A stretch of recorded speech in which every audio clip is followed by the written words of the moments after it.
কাৰণ আজি মই এতিয়া এইটো কি পিঠা বনাম জানা? বৰা পিঠা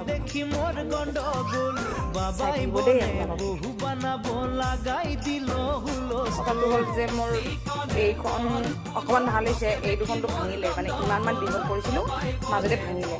তো মই ভাবিছোঁ মোৰ অকণমান আইডিয়াটো ভুল হৈ আছে। আপোনালোকে মোক জনাবচোন কেনেকৈ বনালে ভাল হয়। মই প্ৰথমবাৰ বনাইছোঁ, আগতে বনাইছিলোঁ মা ভাবি আজি বনাইছোঁ অকলে বনাওঁ বুলি। আজিয়ে তথাপিতো মই দুখনমানটো এটলিষ্ট ভাল বনাই আপোনালোকক গাইজ। এইবাৰ কি কৰিব লাগিব জানে?